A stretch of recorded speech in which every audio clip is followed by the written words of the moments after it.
নমস্কার। আজ আমি বিষপুষ্প জাতক নামে একটি গল্প শোনাব। সাধু জীবন যাপন করতে হলে আচার ব্যবহারে যেমন অত্যন্ত সাবধান ও সংযত হতে হয়, তেমনি যদি আন্তরিক চেষ্টা থাকে তবে না বুঝে কিছু ভুল করলে ভুল সংশোধনে অযাচিত সাহায্যও পাওয়া যায়। বুদ্ধদেব তার অতীতকালের সাধক জীবনে কেমন করে এক দেবকন্যার সাহায্য লাভ করেছিলেন সেই কাহিনীই বলেছেন। বারাণসী রাজ ব্রহ্মদত্তের সময় বোধিসত্ত্ব সুদূর গণ্ডগ্রামে ব্রাহ্মণকুলে জন্মগ্রহণ করেন। তিনি বড় হয়ে তক্ষশিলায় গিয়ে নানান বিষয়ে পড়াশোনা করে জ্ঞান লাভ করেন। তারপর মনে বৈরাগ্য আসায় সংসার ত্যাগ করে একটি পদ্ম সরোবরের তীরে সাধু জীবন যাপন করতে থাকেন। একদিন তিনি জলে নেমে একটি পদ্মফুলের গন্ধ শুঁকছিলেন। ঘটনাটি এক দেবকন্যার চোখে পড়ে। তিনি কাছেই একটি বট গাছের কোটরে বসেছিলেন।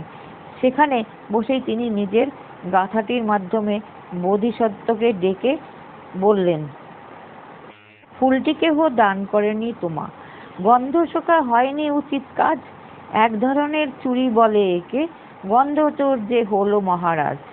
বোধিসত্ত্ব উত্তর দিলেন, ডাটি ভেঙে তুলি নাই, দূর থেকে তারে সুগন্ধ পোষেছে যেন নাকেতে আমার, তবু তুমি দিলে মোরে গন্ধ চোর নাম, চুরি না করেও পাই চোর বদনাম।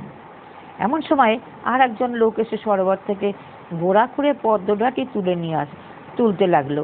এত সব কাণ্ড সচক্ষে দেখেও দেবকন্যা যখন চুপ করে রইলেন, তখন বোধিসত্ত্ব তাকে অনুযোগ করে বললেন, নিষ্ঠুর হাতে ছিঁড়েছে কমল, গোড়া খুঁড়ে তোলে মৃণাল যে জন, তারে তুমি কেন কিছু নাহি বলো, ব্যবহার তবে কেমন গো তোমার?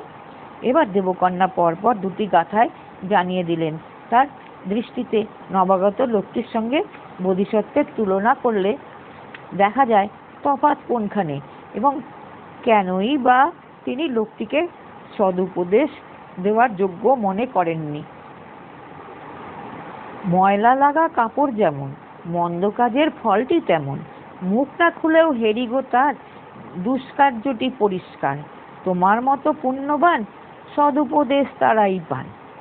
নিষ্পাপ নিয়ত যারা যত্নবান রহিতে পবিত্র, বিন্দু মাত্র পাপ যদি স্পর্শ করে তাদের চরিত্র, সামান্যতম সেই দোষ ঢেকে ফেলে সব মহাগুণ, যেমন কালো মেঘে ঢাকা মার্তণ্ডের জ্বলন্ত আগুন। দেবকন্যার গাথাগুলি শুনে বোধিসত্ত্ব বুঝে নিলেন কেবলমাত্র সৎপথের যাত্রী পবিত্র চরিত্রের মানুষকেই দেবকন্যা সদ উপদেশ দিয়ে সাহায্য করেন, এবং দেবকন্যার দৃষ্টিতে তিনি নিজেও এই বিশেষ দলে পড়েন। মনের আবেগে ও আনন্দে বোধিসত্ত্ব উচ্চারণ করলেন, আমার প্রকৃতি বুঝি দিলে উপদেশ, হে দেবী নাহিকো তব করুণার শেষ, যখন অকার্যে রত দেখিবে আমারে, সুপথে ফিরায়ও তুমি যোগ্য তিরস্কারে। এবার দেবকন্যার সকৌতুক উত্তর এলো, আমি তোমার চাকরানী নই, ব্যবসা এ নয় আমার, মুক্তিপথে দিবস রাতে যাত্রা চলুক তোমার, দিব্য লক্ষ্যে পৌঁছতে হয় যে পথ দিয়ে চলে, সেই পথ নিজে নিয়েও খুঁজে কেউ দেবে না বলে।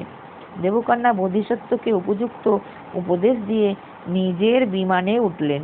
বোধিসত্ত্ব ধ্যান পরায়ণ হয়ে যথা সময়ে ব্রহ্মলোকে প্রবেশ করলেন।